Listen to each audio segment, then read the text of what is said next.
innahu min Sulaiman innahu min Sulaiman wa innahu bismillahirrahmanirrahim.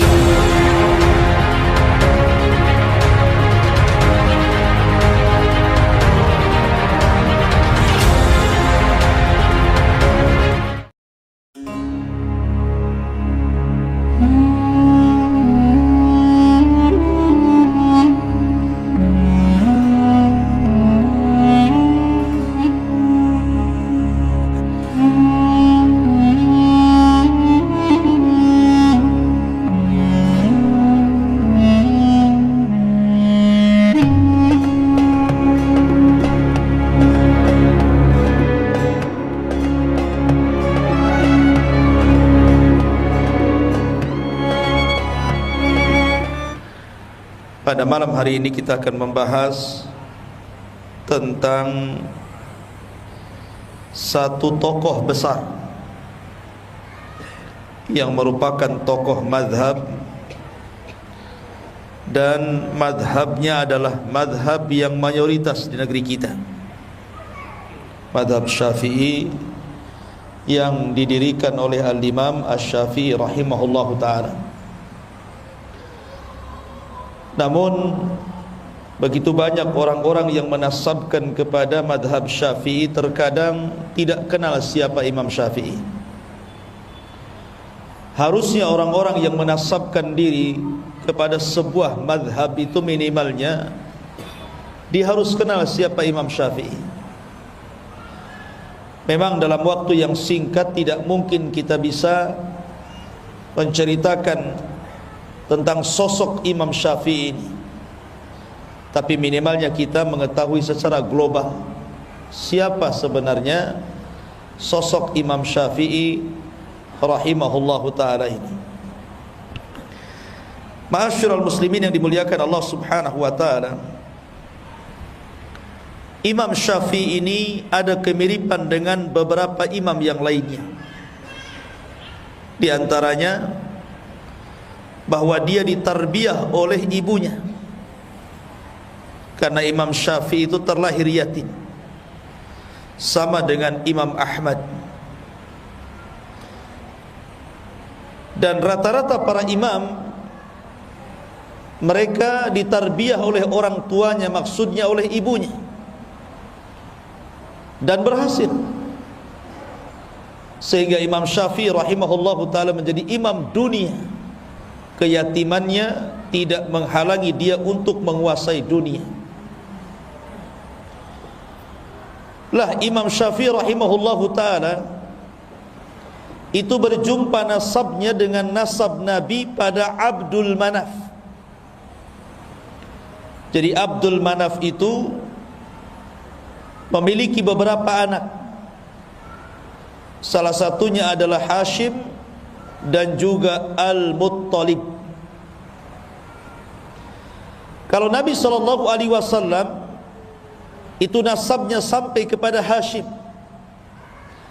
tapi kalau Imam Syafi'i nasabnya sampai kepada Al-Muttalib, tapi sama-sama ketemu di Abdul Manaf.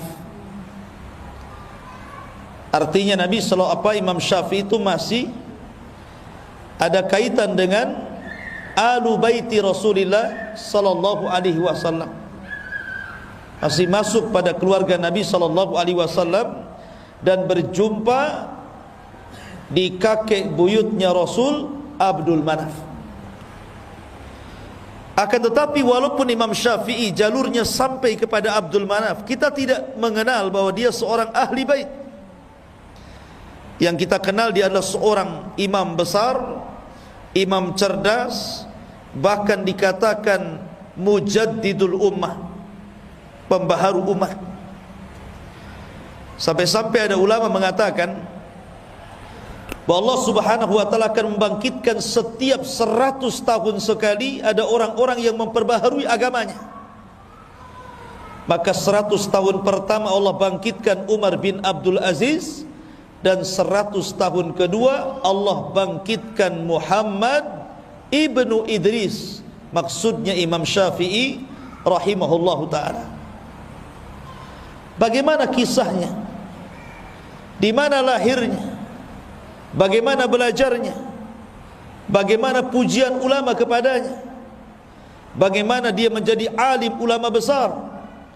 Dan bagaimana wafatnya, kemudian bagaimana tersebar madhabnya? Inilah yang kita akan bahas kurang lebih 1 jam ke depan. Ma'asyiral muslimin yang dimuliakan Allah Azza wa Jalla, ada kisah yang menarik sebelum saya masuk kepada kisah Imam Syafi'i rahimahullahu ta'ala. Imam Ahmad ibn Hanbal rahimahullahu ta'ala adalah orang yang sangat mengidolakan Imam Syafi'i. Jadi Imam Ahmad ibn Hanbal adalah salah satu murid dari murid-murid Imam Syafi'i. Jadi kalau kita lihat silsilah madhab itu sebenarnya murid dengan guru. Imam Malik gurunya Imam Syafi'i, Imam Syafi'i gurunya Imam Ahmad. Artinya bahwa di antara madhab-madhab fikih itu sebenarnya ada kaitan satu dengan yang lainnya. Masalahnya adalah ini pencetus-pencetus madhab itu tidak ada masalah dengan perselisihan mereka dengan gurunya. Yang jadi masalah adalah kita yang menasabkan dengan madhab Syafi'i, yang lainnya menasabkan dengan madhab Hambali, yang lainnya menasabkan dengan madhab Maliki. Jadi masalah gara-gara khilaf. Sampai-sampai suatu ketika ada kisah saking fanatiknya kepada madhab, sampai-sampai ada orang-orang yang berani itu membuat hadis palsu untuk memperkuat madhabnya. Seperti orang-orang yang fanatik kepada Imam Malik, Imam Darul Hijrah, kemudian merendahkan madhab yang lainnya. Mereka membuat hadis palsu dan mengatakan Nabi SAW bersabda, katanya, laula Malik lakana dinu halik. Kalau tidak ada Imam Malik, dunia agama ini akan hancur, katanya. Kalau tidak ada Imam Malik, agama ini hancur. Seolah-olah apa? Seolah-olah Nabi saja Imam Malik itu. Itu saking fanatiknya dengan Imam Malik sampai membuat hadis palsu. Bahkan Hanafi, madhab Hanafi tidak kalah, tidak mau kalah. Kalau dalam madhab Maliki mereka membuat hadis palsu, kemudian untuk dinasabkan kepada madhabnya, madhab Hanafi juga punya hadis, katanya. Ketika suatu ketika ada perdebatan antara seorang Hanafi dan Syafi'i, rupanya Hanafi kalah. Dikalahkan hujahnya oleh Syafi'i, oleh orang-orang yang menasabkan kepada madhab Syafi'i. Akhirnya mereka tidak terima. Kemudian mereka membuat hadis palsu dan mengatakan, ya'ti zamanun, akan datang zaman kepada kalian, ya. Akan datang kepada zaman, akan datang kepada kalian zaman di mana akan datang seseorang yang bernama Muhammad bin Idris, dan dia lebih bahaya dibandingkan iblis, katanya. Lihat, dicelanya Imam Syafi'i. Bahkan orang-orang yang bermadzhab Hambali juga, mereka membuat hadis palsu dan mengatakan, fawasiyati li ummati an tatahambalu. Rasul bersabda, wasiat untuk umatku adalah hendaklah bermadzhab Hambali, katanya. Muncul hadis-hadis ini, hadis-hadis maudhu, hadis-hadis palsu. Kenapa? Karena fanatik madhab. Sementara imam-imam madhab ini satu dengan yang lainnya guru dan murid. Imam Malik gurunya Imam Syafi'i, Imam Syafi'i gurunya Imam Ahmad. Kalau Abu Hanifah karena beda sendiri, dia berada di Syam, di Irak. Tetapi Imam Syafi'i rahimahullahu ta'ala berhasil mengumpulkan fikihnya Abu Hanifah dan juganya fikihnya Imam Malik, kemudian menciptakan madhab yang kita kenal dengan madhab Syafi'i itu.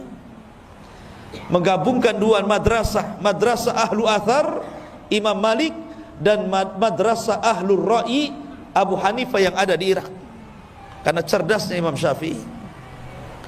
Lah Imam Ahmad itu adalah penggemar Imam Syafi'i, sampai-sampai Imam Ahmad itu kalau habis sholat dia mengangkat tangannya kemudian mengatakan, Allahumma gfirli wali walidayya wali Muhammad ibni Idris.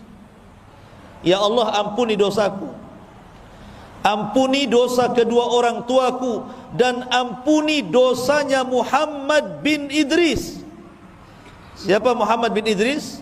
Syafi'i. Jadi kalau antum ditanya siapa nama Imam Syafi'i, Muhammad ibnu Idris. Sampai-sampai anaknya Imam Ahmad namanya Abdullah, karena keseringan mendengar bapaknya itu selalu memuji Imam Ahmad, selalu memuji Imam Syafi'i, jadi dia penasaran. Kemudian dia mengatakan kepada bapaknya Imam Ahmad, wahai bapakku, seperti apa Imam Syafi'i itu? Kenapa engkau senantiasa memuji Imam Syafi'i? Tidak ada waktu kecuali kau puji Imam Syafi'i, dan kau doakan Imam Syafi'i sampai 40 tahun kau doakan dalam solatnya untuk Imam Syafi'i. Siapa emangnya dia? Karena putranya tidak tahu. Maka Imam Ahmad mengatakan, ya bunai, inna Syafi'i kasyamsi lid dunya wa kal afiyati lil jasadi. Wahai anakku, tahukah kamu Imam Syafi'i siapa? Imam Syafi'i itu seperti matahari untuk bumi ini, dan seperti kesehatan bagi orang-orang yang perlu kesehatan pada badannya. Jadi manusia berhajat kepada matahari dan berhajat kepada kesehatan. Artinya manusia sangat berhajat kepada Imam Syafi'i. Bayangkan Imam Ahmad loh 40 tahun berdoa kepada Imam Syafi'i agar Allah mengampuni dosanya. Pertanyaannya, pernah enggak antum mendoakan guru-guru antum itu? Jangan-jangan antum sendiri tidak pernah didoakan, apalagi doain orang. Orang tua antum aja enggak pernah didoakan gitu. Harusnya kita doakan guru-guru kita dalam setiap solat kita, dalam setiap doa kita, karena itu menunjukkan ketakwaan seseorang menghormati guru-gurunya. Karena bagaimanapun guru-guru itu sudah berjasa kepada anda ini, minimalnya telah memberikan keterangan dan hidayah untuk menjelaskan mana yang baik dan mana yang buruk, dan itu tidak bernilai harganya. Ma'asyiral muslimin yang dimuliakan Allah Azza wa Jalla, bahkan dikatakan oleh Ibnu Katsir rahimahullahu ta'ala, jadi Imam Syafi'i itu bukan hanya satu ulama, Imam Ahmad saja yang memujinya, tapi banyak para ulama memuji Imam Syafi'i. Sampai-sampai dikatakan oleh Abdurrahman ibn Mahdi.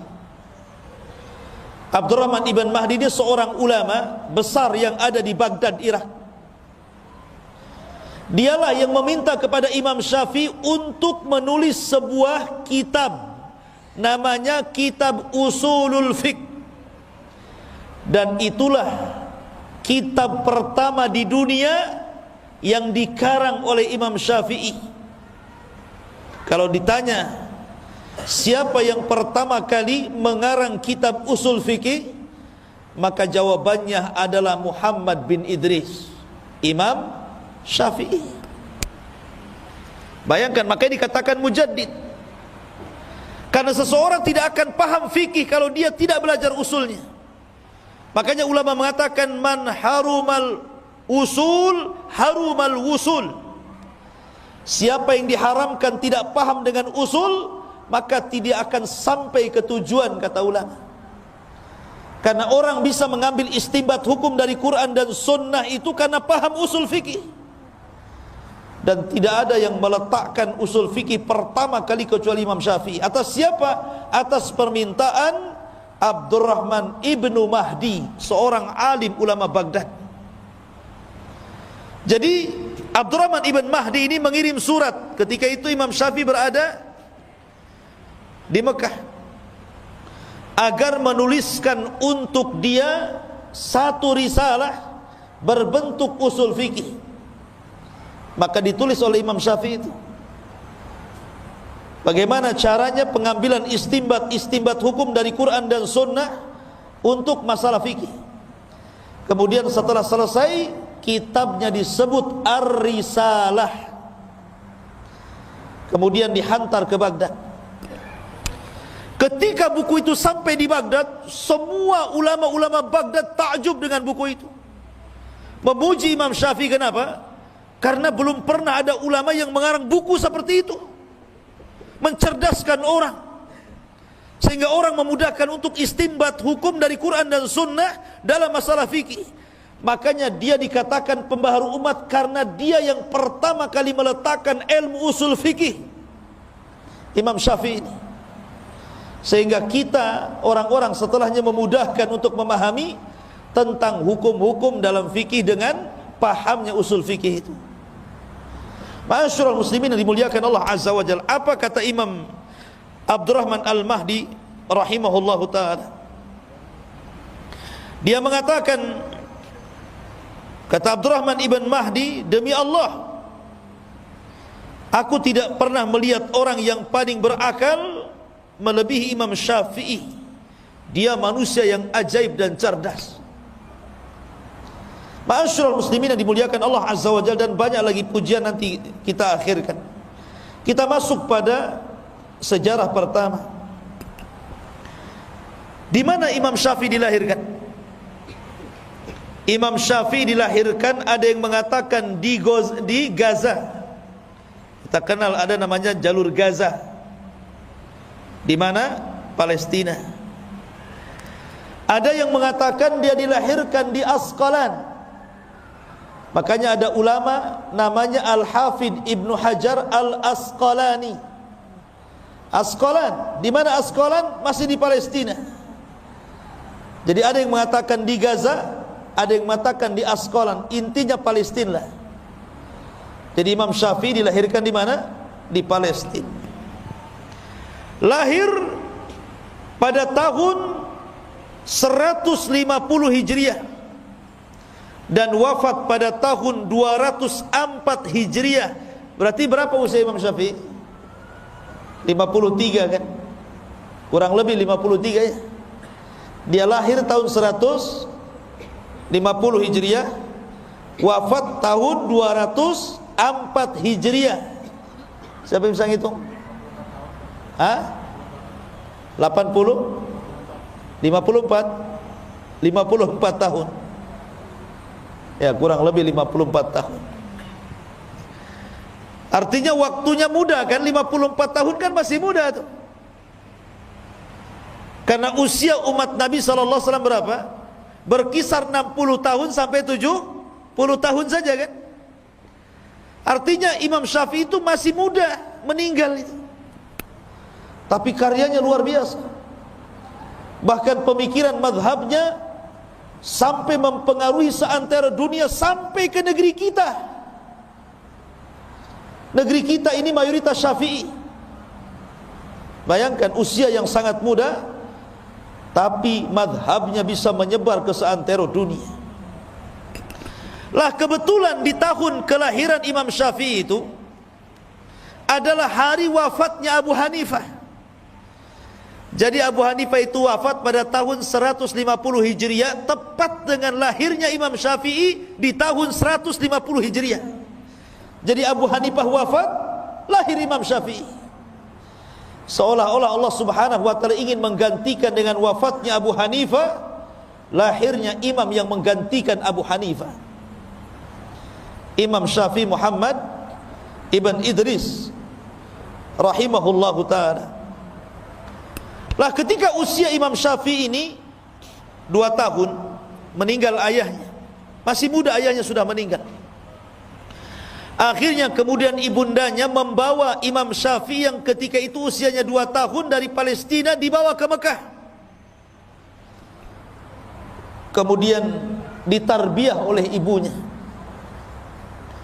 Ketika Imam Syafi'i kemudian mulai membesar, usianya sudah 5 tahun, 6 tahun, 7 tahun gitu ya. Maka Imam Syafi'i itu dihantar sama ibunya untuk belajar Al-Quran, belajar menulis, belajar tajwid dengan ulama yang ada di Masjidil Haram. Jadi mungkin kalau istilah orang sekarang ngaji TPQ lah ya. Jadi di zaman itu ada TPQ juga. Masalahnya TPQ juga bayar kan sama gurunya. Imam Syafi'i ini tidak punya uang karena memang miskin dia. Dia tidak bisa bayar sehingga dia malu. Akhirnya dia pun mengatakan kepada ibunya, saya ingin nggak akan belajar sampai ibu bayar dulu tuh SPP-nya, itu bahasanya gitu. Tapi ibunya mengatakan, gini saja wahai Syafi'i, aku berikan kau solusi. Biar kamu tetap belajar karena ibu tidak sanggup membiayai kamu.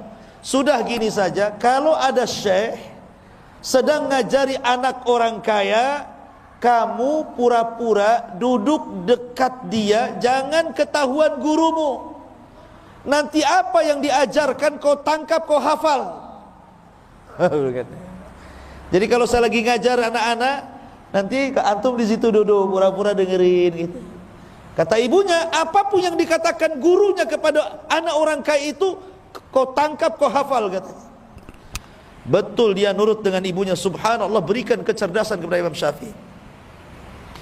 Apapun yang dikatakan gurunya langsung hafal. Sampai-sampai di usia 7 tahun sudah hafal Quran. Di usia 7 tahun sudah hafal mutun-mutun. Dan dia memiliki suara yang sangat indah. Sampai-sampai gurunya itu, apabila tidak hadir mengajar anak-anak, Imam Syafi'i yang menggantikan padahal masih kecil. Sini kamu gantikan saya ngajar katanya. Bayangkan. Karena cerdasnya. Bahkan di usia 10 tahun Imam Syafi'i sudah mampu menghafal kitabnya Imam Malik Al-Muwatta. 30.000 hadis di dalam Muwatta itu. Imam Syafi'i ini hafal. Bayangkan, hafal usia berapa? 10 tahun. Anak-anak di zaman sekarang 10 tahun error lah otaknya, main game. Ya kan? Ini 10 tahun 30.000 hadis ada di otaknya. Dan dia menghafal Muwatta itu, ikhwan, bukan bertahun-tahun. Ketika dia ingin belajar kepada Imam Malik, dia kan miskin, tidak bisa beli kitab Muwatta itu. Akhirnya dia pinjam kitab Muwatta, kemudian janji bahwa kitab itu akan dikembalikan setelah 9 hari. 9 hari itulah dia hafal kitab Muwatta itu. Setelah hafal dikembalikan bukunya, bukan disalin, dihafal 9 hari, ikhwan. Bayangkan, dia bisa menghafal kitab setebal itu. Ma'asyiral muslimin yang dimuliakan Allah Azza wa Jalla. Makanya ulama Mekah namanya Sufyan ibn Uyainah itu sangat takjub dengan Imam Syafi'i, padahal usianya 10 tahun. Kemudian 12 tahun dia sudah hafal tafsir-tafsir, hafal sarah-sarah hadis. Bahkan di usia 15 tahun Imam Sufyan Al-Thawri sudah mengizinkan Imam Syafi'i untuk memberikan fatwa. Bayangkan, di usia 15 tahun diizinkan untuk ngasih fatwa. Jadi kalau ada orang bertanya, ya Imam apa ini hukumnya, dia boleh ngasih fatwa karena cerdasnya. Ma'asyiral muslimin yang dimuliakan Allah. Kenapa demikian? Karena Imam Syafi'i itu dari kecil hidup di sebuah kabilah namanya Hudzail. Jadi sengaja ibunya menitipkan di sebuah kabilah Hudzail, di mana kabilah itu adalah kabilah yang paling fasih bahasa Arabnya setelah Quraisy. Jadi Imam Syafi'i bertahun-tahun belajar bahasa Arab di situ. Belajar syair-syair Arab, belajar nahwu, belajar bahasa-bahasa Arab yang dikuasai orang-orang Badui. Karena di zaman itu, seperti Rasul sendiri kan, ketika dilahirkan dibawa kemana? Ke Bani Sa'idah kan, disusukan dengan Halimah Sa'diyah. Di mana? Di Badui. Supaya terdidik bahasanya, terdidik kesantunannya, terdidik akhlaknya gitu ya. Maka Imam Syafi'i juga sama, diletakkan di kabilah Hudzail, belajarlah bahasa Arab, belajar syair Arab dan begitu seterusnya. Jadi wajar kalau Imam Syafi'i itu orangnya paling cerdas dalam bahasa Arab, bahkan tidak ada lahan sama sekali ketika bicara. Dan itu dipuji oleh Ibnu Hisham. Ibnu Hisham itu tokoh ulama pengarang kitab sirah. Ketika dia dari Mesir berjumpa dengan Imam Syafi'i, kemudian diskusi, dia sangat kaget dan mengatakan, demi Allah, aku tidak mengira Allah menciptakan orang kaya dia, katanya. Saking fasihnya bahasa Arab Imam Syafi'i itu. Ma'asyiral muslimin yang dimuliakan Allah Azza wa Jalla, wajar karena Imam Syafi'i itu punya ibu yang sangat cerdas. Sedikit saya ceritakan ibunya nih. Jadi suatu ketika ibunya ini bermasalah. Akhirnya dia dipanggil ke pengadilan jadi saksi. Ketika itu hakim meminta 2 saksi perempuan, yang satunya adalah ibunya Imam Syafi'i. Kemudian setelah yang satu bersaksi, hakim meminta agar saksi yang pertama diletakkan di ruangan ini, kemudian saksi yang kedua diletakkan di ruangan itu, supaya jangan nanti saling berbisik satu dengan yang lainnya. Kata ibunya Imam Syafi'i, apa yang kau lakukan wahai hakim ini salah, bertentangan dengan Quran. Satukan kami sekamar dengan dia, kami kan sama-sama saksi. Karena Allah berfirman dalam ayat dain, dalam ayat hutang, wa tudzakkira ihdahumal ukhra, hendaklah yang satu mengingatkan yang lainnya. Jadi kalau aku lupa, dia ingatkan aku, kalau dia lupa, aku ingatkan dia. Kenapa dipisah, katanya.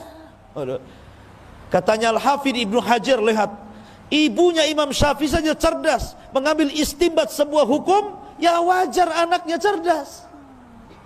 Karena ibunya cerdas memang Imam Syafi'i itu. Makanya nurun kecerdasannya kepada anak itu. Makanya antum yang muda-muda itu kalau cari istri yang cerdas, jangan yang bego ya. Nanti anaknya bebel pula. Ya. Ma'asyiral muslimin yang dimuliakan Allah Azza wa Jalla. Intinya bahwa Imam Syafi'i di usia 7 tahun sudah hafal Quran.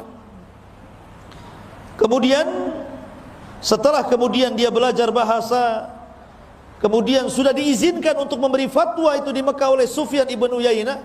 Disitulah Imam Syafi'i ingin belajar kepada Imam Malik di Madinah. Ingat, Imam Malik saat itu adalah ulama dunia, ulama yang disegani oleh para penguasa. Karena di zaman Imam Syafi'i itu penguasanya siapa? Penguasanya Khalifah Harun ar-Rasyid. Jadi Imam Syafi'i itu hidup di zaman Khalifah Harun ar-Rasyid. Lah Imam Malik ini orang besar, dia ulama besar sampai dikenal satu dunia. Lah Imam Syafi'i belum dikenal, masih kecil. Dia ingin belajar kepada Imam Malik, tapi dia sudah persiapkan, dia sudah hafal muwatta'nya dulu. Akhirnya dia pun menyurati pemimpin Madinah, gubernur Madinah, agar memberikan menjadi perantara dia bisa belajar kepada Imam Syafi'i, kepada Imam Malik. Tapi gubernurnya ketakutan, tidak berani. Mana ada yang berani datang kepada Imam Malik, apalagi Imam Malik tidak mau perantara-perantara. Tetapi singkat cerita, akhirnya gubernur itu pun mengantar Imam Syafi'i dan berjumpa dengan Imam Malik. Imam Syafi'i masih kecil ketika itu. Akhirnya ketika Imam Malik melihat kecerdasan Imam Syafi'i, bagaimana dia sudah bisa menguasai kitabnya Muwatta', dia sudah hafal Quran, dia sudah hafal tafsir, dan dia memiliki bahasa yang luar biasa, Imam Malik pun takjub. Akhirnya kata Imam Malik, sudah, kamu belajar sama saya. Akhirnya kemudian Imam Syafi'i menjadi murid kekhususan Imam Malik. 9 tahun belajar dengan Imam Malik. Disedotnya ilmu Imam Malik itu luar biasa. Sampai akhirnya ma'asyiral muslimin yang dimuliakan Allah Azza wa Jalla, setelah kemudian 9 tahun dia pun belajar kepada Imam Malik rahimahullahu ta'ala dan mengambil seluruh ilmu Imam Malik. Maka dia meminta izin kepada Imam Malik untuk mengambil ilmunya Abu Hanifah. Di mana Abu Hanifah? di Irak sana. Tapi kan Abu Hanifah sudah meninggal. Maksudnya belajar kepada murid-muridnya. Ketika melihat semangat Imam Syafi'i, Imam Malik mendukung. Kalau engkau ingin belajar kepada murid-murid Abu Hanifah, maka saya danai kamu. Oh, antum cari guru yang kayak gini. Ya, Ustaz tolonglah ongkosi saya ke Yaman. Jadi didanai sama Imam Malik itu. Berangkatlah Imam Syafi'i. Kemana? Ke Irak, ke Baghdad sana. Dan di Baghdad dia banyak ketemu murid-murid Imam Ahmad. Salah satunya adalah dia berjumpa dengan Muhammad Hasan Asy-Syaibani, kemudian Abu Yusuf Al-Qadhi, dan itulah dua murid Abu Hanifah yang paling cerdas ketika itu. Jadi Imam Syafi'i kemudian berdialog, kemudian menyerap ilmunya Abu Hanifah. Disinilah Imam Syafi'i menggabungkan dua madrasah yang berbeda. Kalau Imam Malik murni madrasahnya ahli hadis, tapi kalau Abu Hanifah madrasahnya ahlu ra'i. Ya, ahlu ra'i itu maksudnya apa? Banyak menggunakan akal. Ya, menggunakan akal untuk memutuskan sebuah perkara. Maka Imam Syafi'i menggabungkan dua mazhab yang berbeda ini. Ketika itulah Imam Syafi'i di Baghdad menulis satu kitab namanya Al-Hujjah, atau disebut dengan Risalah Awal, yang disebut dengan Qaulul Qadim namanya, ucapan Imam Syafi'i lama. Karena ketika Imam Syafi'i hijrah ke Mesir, kemudian wafat di Mesir, Imam Syafi'i menarik semua kata-kata dan fatwanya dalam kitab Al-Hujjah itu, kemudian ngarang buku lagi namanya Al-Um. Makanya Al-Um itu disebut Qaulun Jadid, perkataan yang baru. Jadi Imam Syafi'i itu punya fatwa lama, punya fatwa baru. Dan tidak mengapa seseorang itu berubah-ubah pendapat. Pamannya dulu pendapat dia seperti ini, kemudian belajar dapat ilmu baru. Oh, enggak benar yang dulu saya tinggalkan. Yang barulah yang lebih kuat menurut saya. Tidak ada masalah. Ya. Karena Imam Syafi'i 99% fatwanya dirubah. Bukan satu fatwa. 99% loh fatwanya dirubah. Jadi dari kaul qadim menjadi kaul jadid. Tetapi para ulama setelahnya ada yang kemudian memandang kaul qadim itu lebih kuat sehingga menguatkan kaul qadim, ada yang kemudian memandang kaul jadid lebih kuat, akhirnya merojehkan kaul jadid. Terjadilah khilaf antar madhab Syafi'i. Ya, gitu ya. Jadi di tubuh madhab Syafi'i itu banyak khilaf. Karena ada yang mengambil perkataan yang lama dari Imam Syafi'i, dan ada yang mengambil perkataan baru Imam Syafi'i masalahnya. Tapi begitulah Imam Syafi'i, orang yang paling cerdas luar biasa.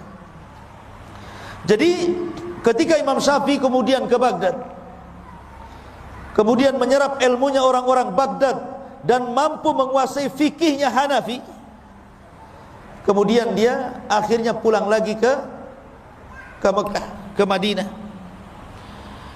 Ketika itulah kemudian dia ingin berangkat ke Yaman. Lihat para ulama ini, mereka kalau belajar itu rihlah, berjalan ke sana kemari. Tapi bukan jalan-jalan, betul-betul menuntut ilmu. Berangkatlah Imam Syafi'i ke Yaman. Di Yaman inilah Imam Syafi'i akhirnya belajar kepada orang-orang yang pakar-pakar firaq. Bahkan pernah belajar Syiah supaya membantah Syiah, bukan untuk belajar Syiah. Dia belajar Syiah itu untuk dibantah. Karena ada orang-orang Syiah yang mengatakan Syafi'i itu Syiah katanya. Enggak, Imam Syafi'i itu ahli sunnah. Lah, ketika kemudian di Yaman inilah Imam Syafi'i mempelajari banyak hal. Salah satu yang dipelajari adalah ilmu firasah. Firasat, ilmu firasat. Jadi kalau melihat orang itu, gelagatnya tahu ini orang baik atau orang jahat. Di dunia ini sampai-sampai dikatakan yang mampu mempelajari ilmu firasat cuma dua saja. Pertama Khalil Ibn Ibrahim, dan yang kedua Imam Syafi'i Muhammad bin Idris. Dia mempelajari ilmu firasat. Dia nengok orang saja udah tahu nih, banyak utang nih kayaknya. Jadi luar biasa itu. Bukan meramal, itu ada ilmunya itu. Tapi tidak semua orang bisa kan gitu ya. Memang Imam Syafi'i membidangi itu. Karena kekuatan hafalan, kekuatan akal, kecerdasannya itu loh, sehingga dia mampu menguasai ilmu firasat itu. Tapi Allah takdirkan ikhwan, di Yaman ini dia terkena fitnah,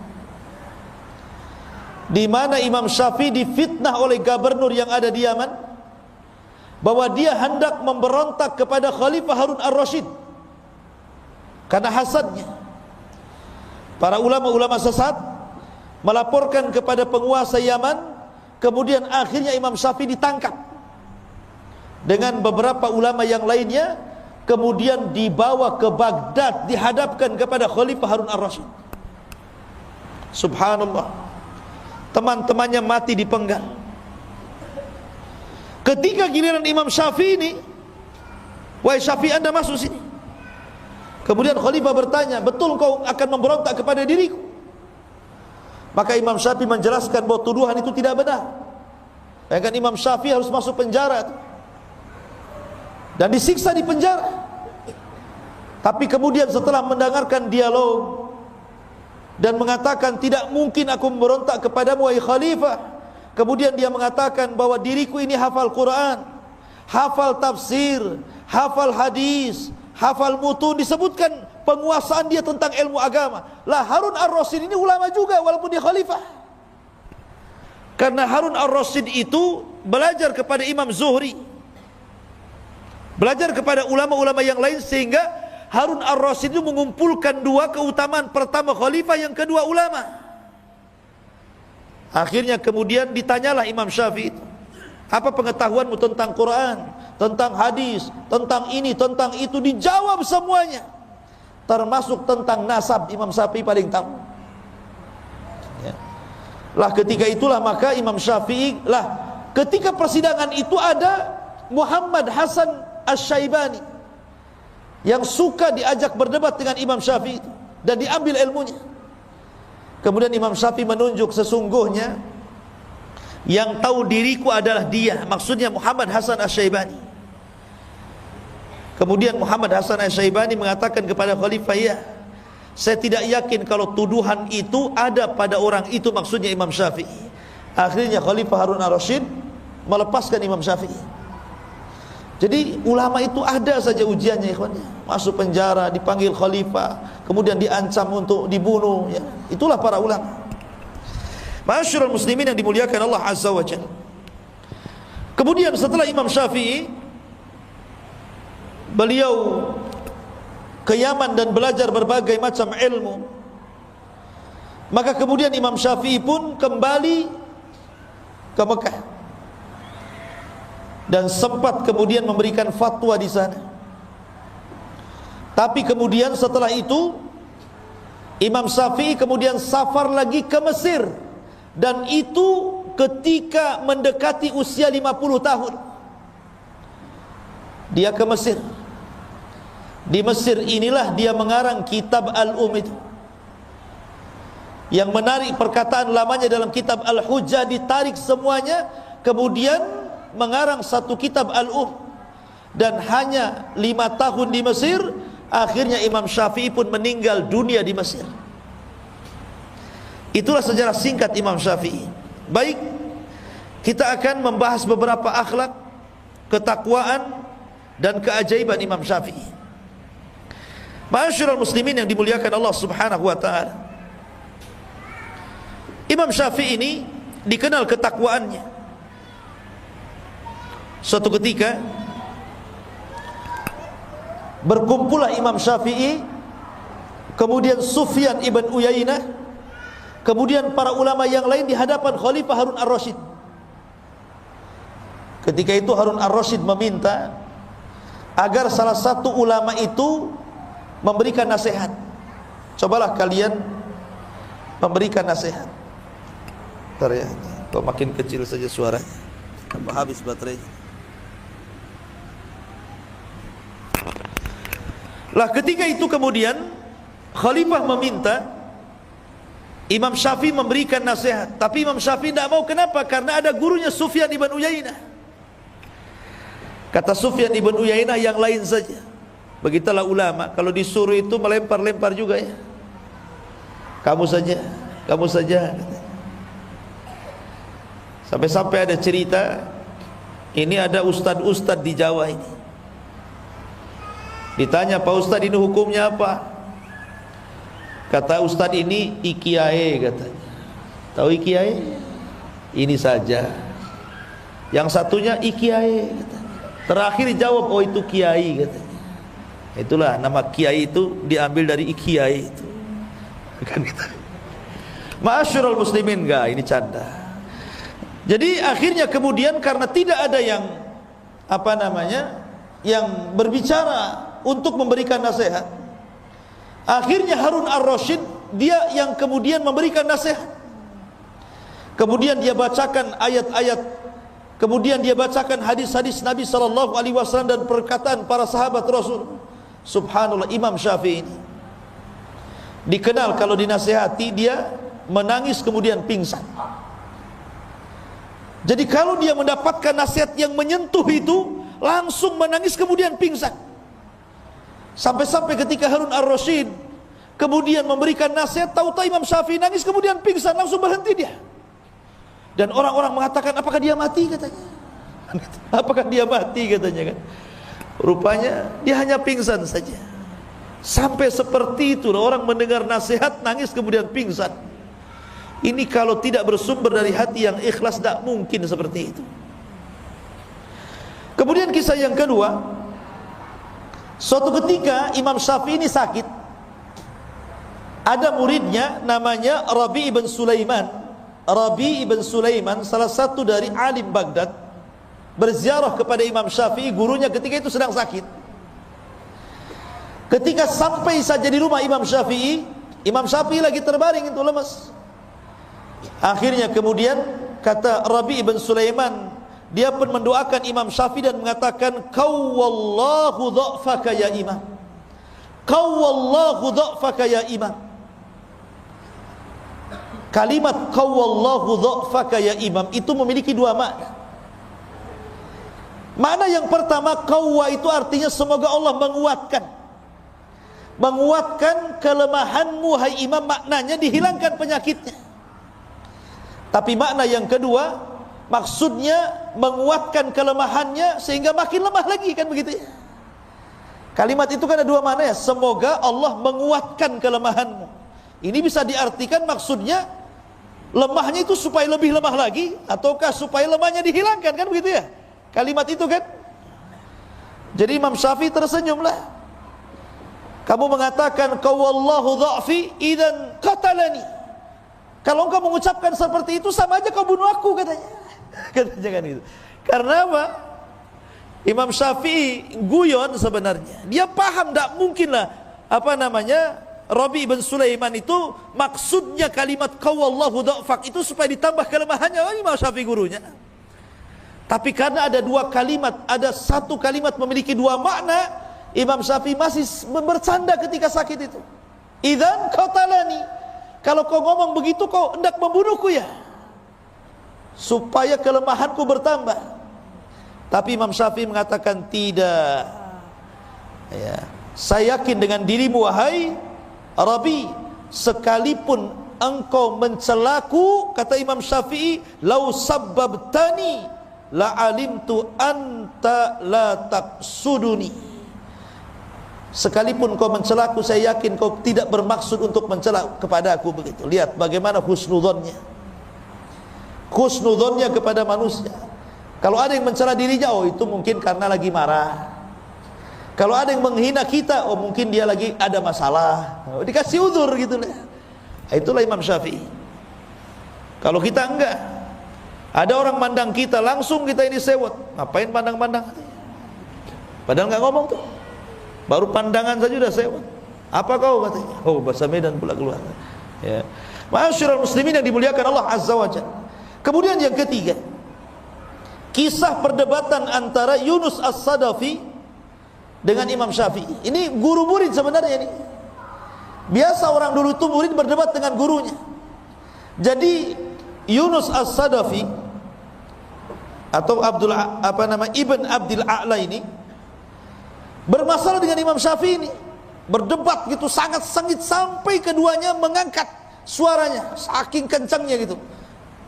Akhirnya marah ini Yunus ini, keluar dari majelis Imam Syafi'i, kemudian kabur dari ke masjid dan masuk ke rumahnya. Tapi Imam Syafi'i ini walaupun harus berbeda pandangan bukan berarti bermusuhan. Keluar dari masjid, dicarinya rumah Yunus As-Sadafi itu. Kemudian setelah sampai di rumahnya, kemudian dia mengatakan dan mengambil tangannya dan mengatakan, ya Yunus, la yastaqimu an takuna ikhwanan wa illam nattafiq fi mas'alatin. Wahai Yunus, sebaiknya kita jadi kawan sajalah, walaupun kita tidak sepakat dalam masalah yang satu ini, tapi kan kesamaan kita banyak. Ya gitu ya. Ini lihat, Imam Syafi'i mencontohkan bagaimana sikap orang berdebat itu. Orang sekarang kalau berdebat kalah, musuhan tuh. Ya, malas saya berdebat dengan dia.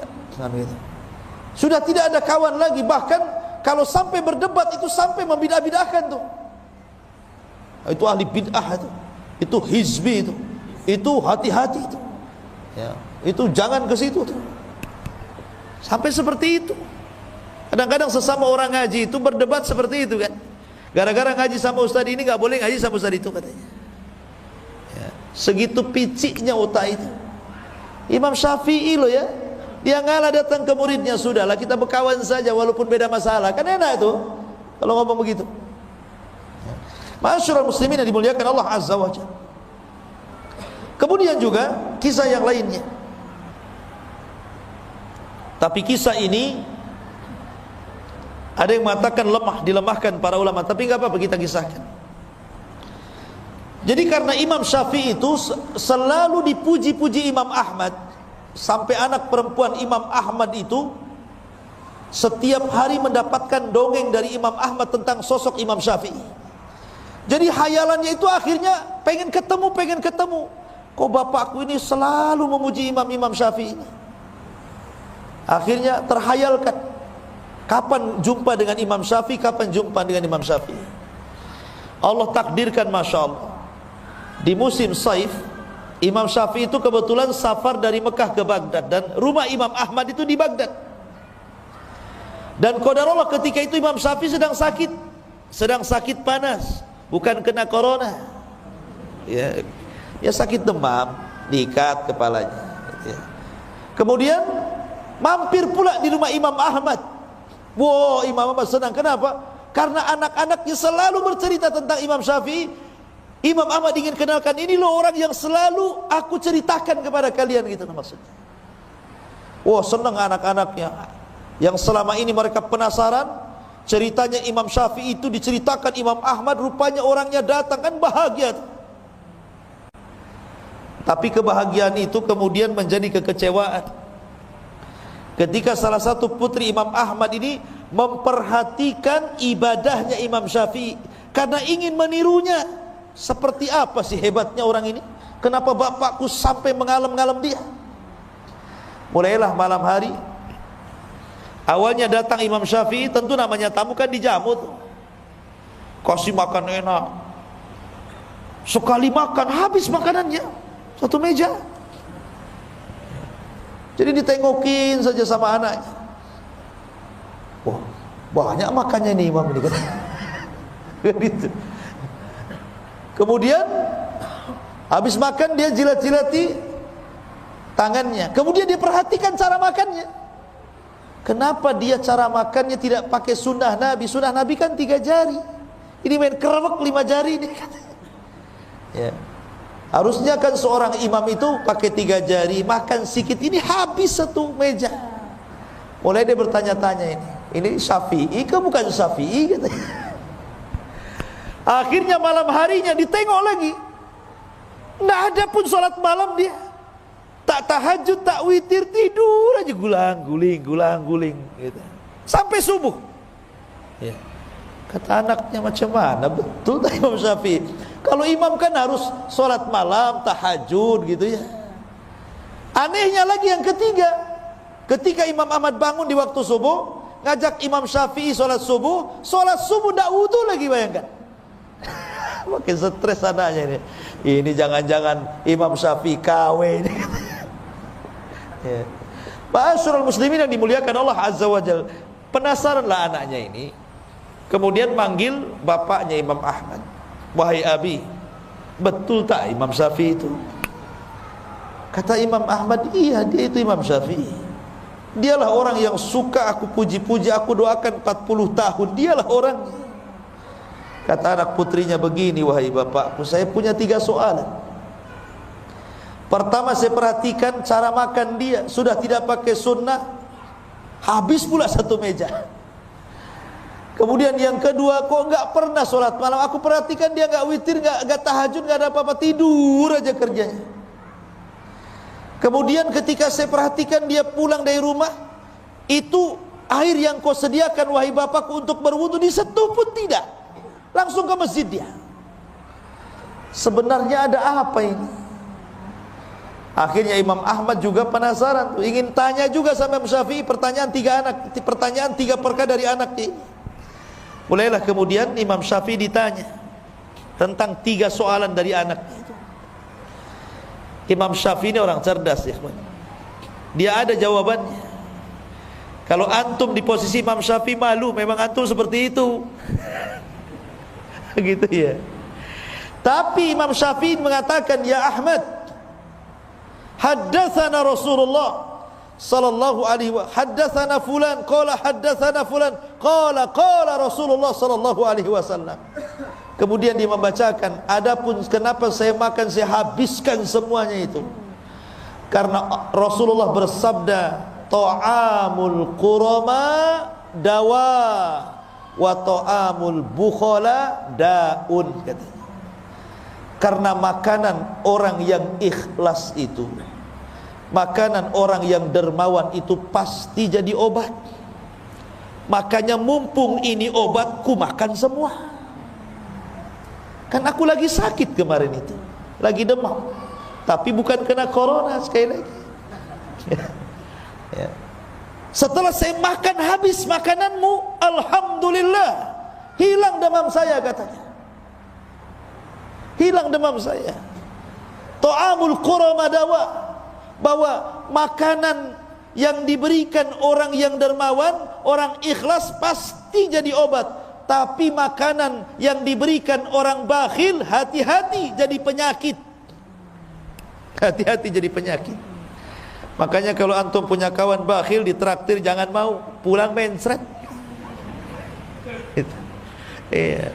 Oh, kalau kawannya ini dermawan, maulah saya. Jadi kalau antum sakit di rumah, stres, nah, telepon saja kawan yang dermawan itu. Kapan traktir saya? Tidak usah ke apotek cari obat, cari kawan saja yang dermawan. Kemudian yang kedua, kenapa aku tidak tidur, kata. Aku tidak tidur, kata Imam Syafi'i. Memang aku tidak sholat malam, aku tidak tahajud, aku tidak witir, tetapi sepanjang malam ini aku teringat hadis Nabi. Kemudian aku usahakan hadis itu dalam satu malam aku keluarkan faedah-faedahnya, dan aku berhasil mengumpulkan 100 faedah dari hadis itu. Kemudian Imam Ahmad penasaran, hadis apa itu? Kemudian Imam Syafi'i mengatakan, hadis tentang burung Nughair. Jadi Anas bin Malik itu punya adik kecil belum balik, namanya Abu Umair. Bayangkan, anak belum balik tapi sudah disebut Abu loh ya. Abu Umair. Gak apa-apa, seseorang itu walaupun belum menikah dipanggil Abu, itu kunyah, sunnah hukumnya. Ya, sama Ustaz. Kenapa? Takut dicap radikal. Karena orang radikal itu depannya abu-abu. Ini Abu Umair, itu kecil, anak kecil Abu Umair ini punya burung namanya Nughair. Dari sini boleh seseorang itu punya peliharaan dikasih nama. Boleh punya kucing dikasih nama siapa? Ya, kasih nama siapa? Kucing. Jangan kasih nama istri antum. Jadi Boleh kita memberikan nama kepada peliharaan, sebagaimana di zaman itu ada burung dikasih nama Nughair sama si Abu Umair ini. Namanya anak burung berakal, belum balik, kan tidak pandai merawat burungnya. Lain dengan kayak antum, mungkin ada sangkarnya, dimandikan, orangnya belum mandi, burungnya sudah mandi. Orangnya belum makan, burungnya sudah makan. Ya. Karena anak kecil yang melihara burung mungkin tak keinjak, tak kecekik, matilah burung ini. Nangis Abu Umair ini, namanya anak-anak. Maka dilaporkanlah oleh Anas bin Malik kakaknya kepada Rasulullah, ya Rasulullah, adik saya menangis. Kenapa? Burungnya mati. Maka Nabi langsung dari rumahnya, bayangkan, takziah gara-gara kematian burung. Bayangkan, orang burung mati takziah loh Nabi. Bukan orang saja takziah, Nabi bertakziah sama anak kecil gara-gara burungnya mati. Kenapa? Karena tahu Nabi itu bagaimana rasanya anak kecil pecah hatinya. Itu sama dengan orang dewasa ketika ditinggal oleh pacarnya. Hatinya sakit, anak kecil itu sakit loh kalau mainannya hilang kan. Ya. Makanya Rasul takziah, kasihan. Nah itulah, makanya amalan yang paling tinggi itu jabrul qalbi, ikhwan. Berusaha menenangkan hati orang. Jangan membuat orang itu sedih. Sururun tudkhiluhu ala qalbi muslim, kebahagiaan yang kau masukkan kepada hati seorang muslim. Akhirnya kemudian kata Imam Syafi'i kepada Imam Ahmad, aku perhatikan hadis itu semalam suntuk dan aku berhasil mengeluarkan 100 faedah dari hadis itu. Jadi aku enggak tidur, aku mikir hadis itu saja. Kata Imam Ahmad, coba sebutkan apa faedahnya? Disebutkan 1, 2, 3 sampai 100. Subhanallah, kata Imam Ahmad, aku belum pernah mendapatkan faedah sebaik ini. Adapun aku subuh tidak wudu, bukan berarti aku tidak berwudu, karena aku belum batal dari wudu isya. Makanya aku gunakan untuk sholat subuh. Kan dia gak tidur. Tuh, ini kalau ulama ada jawabannya. Kalau antum malu besok gak mau lagi ke situ. Ya kan? Tetapi ikhwan, kisah ini dikritik para ulama. Kisah ini gak benar. Bahkan hadis tadi juga tentang masalah makanan orang-orang yang ikhlas dan juga orang-orang dermawan itu obat, hadisnya maudhu. Sebagaimana dikatakan Imam Zahabi rahimahullahu taala. Tapi kisah ini masyhur masalahnya. Kisah ini masyhur di masyarakat tentang Imam Ahmad Imam Syafi'i yang bertamu kepada Imam Ahmad ini. Makanya harus disebutkan tentang derajatnya. Taib. Ma'asyiral muslimin yang dimuliakan Allah Subhanahu wa taala. Kemudian suatu ketika Imam Syafi'i ini pulang dari Baghdad. Karena dia tidak mau mengganggu Imam Malik yang sedang mengajar. Karena pasti kalau dia tahu dirinya datang, pasti akan berhenti belajar, pasti akan menyalami dan memeluknya, dan nanti masalah ini orang belajar ini terganggu. Dia tidak mau mengganggu orang yang sedang belajar. Sehingga Imam Syafi'i supaya tidak ketahuan oleh Imam Malik kedatangannya, dia pun diselendangkan mukanya, jadi hanya nampak matanya saja. Kemudian berbaur dengan murid-muridnya yang masuk kepada halaqahnya Imam Malik. Lah Imam Syafi'i pun duduk di halaqah itu, enggak tahu Imam Malik kalau di situ ada Imam Syafi'i muridnya itu. Dan Imam Syafi'i pun tidak mau ngasih tahu karena takut mengganggu orang yang sedang belajar. Rupanya ketika Imam Malik sedang mengajar, kemudian dia ditanya sebuah persoalan, tidak bisa jawab. Akhirnya dilemparkan ke murid-muridnya, siapa di antara kalian yang bisa menjawab pertanyaan muskilah ini? Semua diam, tidak ada yang bisa menjawab. Kata Imam Syafi'i kepada orang sebelahnya, jawab, begini loh jawabannya. Wes. Akhirnya berdiri, saya Imam Malik. Kata Imam Malik, fadhal. Dijawab, benar. Imam Malik heran, kenapa dia bisa tahu? Ya. Kau berdiri. Ya. Bagaimana kau bisa tahu? Kata orang ini, nih sebelah kan. Ini sebelah yang ngasih tahu kan ya. Imam Syafi'i subhanallah, dia berusaha untuk jangan sampai tahu. Akhirnya dibuka juga, tahu juga Imam Malik dan Imam Syafi'i. Subhanallah ikhwan. Begitulah para ulama ya. Kadang ada waktu-waktu seperti ini kondisinya. Masyarul muslimin yang dimuliakan Allah Subhanahu wa taala. Kemudian juga dijelaskan beberapa kisah juga tentang Imam Syafi'i, bahwa suatu ketika Imam Syafi'i rahimahullahu taala dia melewati, jadi kalau dia punya guru namanya Imam Waqi. Imam Waqi itu gurunya Imam Syafi'i. Ini rumah Imam Syafi'i, ini pasar, ini rumahnya Imam Waqi.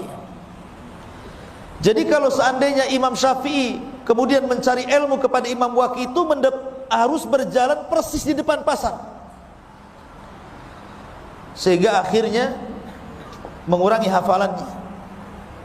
Dia pun mengadu kepada Imam Waqi dan mengatakan, syakautu ila Waqi su'a hifdin fa arsyadani bi antarkil ma'asi wa'lam bi annal ilma nurun wa nurullah la yuhda lil asi. Aku mengadu kepada Imam Waqi tentang buruknya hafalanku, maka Waqi pun memberikan nasihat agar aku meninggalkan maksiat. Ketahuilah bahwa ilmu itu cahaya, dan cahaya Allah tidak mungkin menembus hati orang yang bermaksiat. Ketika dia mendengar wejangan Imam Waqi ini, dia berpikir, maksiat apa yang aku sudah lakukan ini? Kenapa hafalanku makin berkurang, padahal sudah kucoba. Jadi dia berpikir gitu kan, oh betul kata guruku ini, bahwa yang membuat aku ini hilang hafalan gara-gara maksiat. Tapi maksiat apa? Gitu. Dipikir, akhirnya dia baru paham. Jangan-jangan gara-gara lewat di depan pasar. Bayangkan Imam Syafi'i lewat di depan pasar, merutul hafalannya. Padahal nggak ngapa-ngapain, lewat depan pasar aja. Akhirnya keesokan harinya, ketika dia sudah tahu sebabnya, dia ganti rutenya. Jadi nggak mau lagi lewat depan pasar, lewat belakang pasar dia. Setelah lewat belakang pasar, kuat lagi hafalannya. Ya, itu lama dulu ikhwan. Ya. Kenapa? Karena di pintu pasar itu banyak kemaksiatan di situ. Pasar itu kan tempat perangnya setan, ikhwan. Setan itu kalau mau perang dia ke pasar, bawa bendera, ditancapkan bendera perangnya itu. Makanya Rasul mengatakan, seburuk-buruk tempat pasar, sebaik-baik tempat masjid. Tapi pasar sekarang ini luar biasa, lihat mall, orang masuk saja tidak mau keluar. Disulap di zaman sekarang ini. Seburuk-buruk tempat jadi seindah-indah tempat. Kan gitu. Jadi Imam Syafi'i ini kalau lewat pasar ini, karena menyaksikan banyak maksiat dalam pasar itu yang mengurangi, padahal dia tidak ikut terlibat dalam kejahatan itu, dalam maksiat dalam pasar itu. Tapi itu sudah bisa mempengaruhi loh ya. Coba pengaruhi. Jadi sebenarnya yang membuat kita tidak cerdas, yang membuat kita hafalannya hilang, yang membuat kita tidak hafal, pamannya kita ini membaca. Anggaplah kemarin hafal wadduha, kemudian sekarang hafal watini, wadduhanya hilang, watininya hafal. Besoknya kulhu, watininya hilang, kulhunya yang hafal. Kan ada tuh yang seperti itu. Itu bukan nambah hafalan, ganti hafalan tuh. Diganti itu hafalannya ya. Ya. Boleh itu karena kenapa kok jadi ganti hafalan bukan nambah hafalan, itu karena maksiat yang dilakukan. Maksiat sebenarnya menjadikan orang itu jahil. Ya, dan ini wasiat yang bagus daripada Imam Syafi'i rahimahullahu ta'ala. Ma'asyiral muslimin yang dimuliakan Allah subhanahu wa ta'ala. Adapun Imam Syafi'i ini memiliki guru-guru yang luar biasa. Di antaranya beliau memiliki guru di Madinah namanya Malik ibn Anas. Imam Malik ibn Anas, Ibrahim ibn Sa'ad al-Ansari, Abdul Aziz ibn Muhammad ad-Darari, Ibrahim ibn Abi Yahya, Abdullah ibn Tafih as-Sa'ig. Kemudian di Yaman dia juga punya guru namanya Hisham ibn Yusuf qadi Yaman. Kemudian Amr ibn Abi Salamah, Yahya bin Hassan, Mutarrif ibn Mazin. Kemudian di Irak dia juga punya guru namanya Waqi ibn Jarrah, Abu Usamah Hamad ibn Usamah al-Kufiyan, Ismail ibn Ulayyah dan yang lainnya. Termasuk di Mekah dia berguru kepada Sufyan Ibn Uyainah, Muslim Ibn Khalid, Abdul Majid dan yang lainnya. Intinya bahwa itulah guru-guru kondang beliau yang menjadikan Imam Syafi'i menjadi sebuah ulama besar dan akan senantiasa dikenang siapa Imam Syafi'i. Sebenarnya kenapa madhabnya itu sampai menyebar, ikhwan? Sebelum Imam Syafi'i itu sudah banyak madhab. Imam Ibnu Jarir itu punya madhab, namanya madhab Ibnu Jarir. Sufyan Ibn Uyainah punya madhab, namanya madhab Uyainah. Sufyan Ats-Tsauri punya madhab, namanya madhab Ats-Tsauri. Kemudian Al-Auza'i, namanya madhab Auza'i. Jadi madhab itu dulu banyak, bukan 4 madhab saja. Cuman masalahnya ulama-ulama ini tidak banyak muridnya yang menyebarkan madhabnya ke seantero dunia, sehingga dengan hilangnya mereka, hilangnya juga madhab mereka. Wafatnya mereka menjadikan wafat juga cara pandang mereka, sehingga tidak banyak dikenang orang. Kecuali 4 madhab, ya, Maliki, Hanafi, kemudian Hambali dan Syafi'i. Ini murid-muridnya banyak, sehingga murid-muridnya inilah kemudian mencatat seluruh fatwa-fatwa Syafi'i, Imam Malik, Abu Hanifah, Imam Ahmad. Kemudian setelah imam-imam ini meninggal, maka fatwa-fatwa mereka menyebar di seantero dunia. Makanya madhabnya tersebar. Bukan berarti madhab ini cuma 4 ini saja, tidak. Sebelumnya banyak madhab, cuman tidak tersebar, tidak seperti 4 madhab, ya. Tetapi ingat, Imam Syafi'i sendiri mengatakan dalam urusan madhab, idza sahhal hadis fahuwa madhabi. Kalau hadis itu sahih, berarti itu madhabku. Maknanya kalau kita mengikuti hadis yang sahih, kata Imam Syafi'i, dia sudah ikut madhabku, ya kan? Jadi tidak perlu fanatik dengan madhab itu, ya. Karena kalau kita bicara madhab itu ada 3 kelompok di masyarakat itu. 1, ada orang yang fanatik buta dengan madhab. Saya mah Syafi'i, Ustaz. Hambali tidak mau, Maliki ogah, Hanafi apalagi katanya. Saya tidak mau. Syafi'i tetap Syafi'i, hidup mati Syafi'i katanya. Mau benar mau salah Syafi'i. Ada orang yang seperti itu. Itu fanatik madhab. Yang kedua, ini kelompok yang kedua, nggak mau bermadhab dia. Apalah Syafi'i, Maliki, Hambali, nggak mau. Kenapa? Karena Rasul bersabda, kutinggalkan 2 pusaka kepada kalian, siapa yang berpegang, selamat kalian, tidak akan sesat. Quran dan sunnah. Quran sunnah saja saya, madhab tidak perlu, ya. Ada kan orang seperti itu, Quran sunnah sajalah saya. Karena Rasulullah yang menyebutkan Quran sunnah, tidak disuruh ngikut Syafi'i, Maliki, Hanafi, Hambali.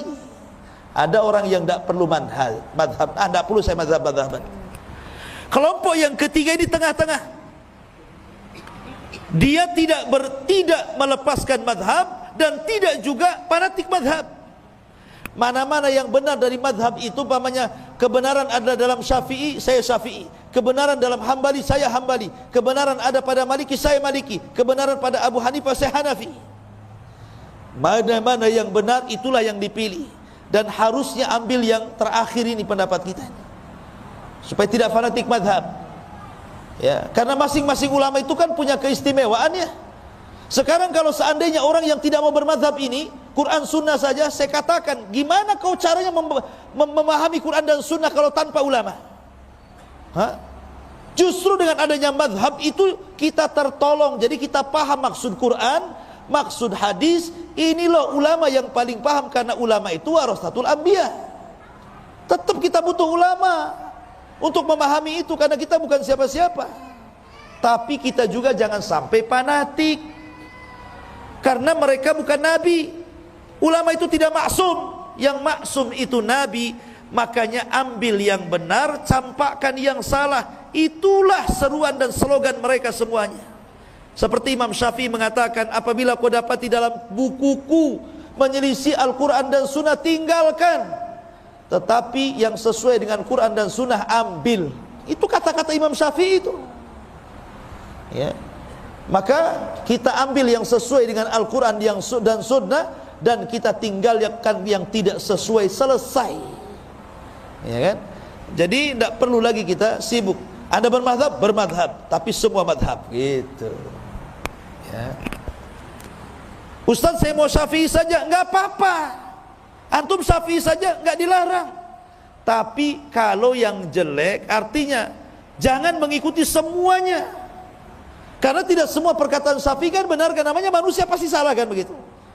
Yang benar saja enggak apa-apa ambil, yang salah jangan. Ya, karena banyak para ulama pun mereka bermadhab Syafi'i. Imam Nawawi Asy-Syafi'i, Ibnu Hajar Asy-Syafi'i, kan begitu. Enggak apa-apa. Syafi'i enggak apa-apa Syafi'i. Tapi Syafi'i yang lurus. Jangan di sini Syafi'i, di sana tak Syafi'i pula. Ya kan? Ada yang seperti itu, ada. Ya. Contohnya gimana? Dalam mazhab Syafi'i, kalau cerita cadar itu wajib. Imam Syafi'i kalau bicara cadar itu wajib. Justru mazhab yang lain tidak mengatakan wajib. Ya kan? Tapi ketika ada orang yang kemudian bercadar, dibilang apa? Itu niru adat Saudi. Saudi itu Hambali, ikhwan, bukan Syafi'i. Kan gitu ya. Itu karena tidak paham mazhab kan. Harusnya kalau dia paham mazhab jangan ngomong begitu. Justru dalam mazhab Syafi'i itu wajib pakai cadar itu. Dan mazhab yang lain tidak. Kenapa Anda kemudian ngaku mazhab Syafi'i tapi urusan ini Anda katakan dari Saudi katanya? Berarti tak paham mazhab ya. Itulah pentingnya seseorang itu mempelajari fikih sesuai dengan mazhab supaya tidak fanatik. Wallahu a'lam bishawab. Ikhwatu fillah, ini yang bisa sampaikan. Mudah-mudahan ada manfaatnya. Subhanallahi bihamdika asyhadu an la ilaha illa anta astaghfiruka wa atubu ilaik. Allahu ta'ala. Assalamualaikum warahmatullahi wabarakatuh.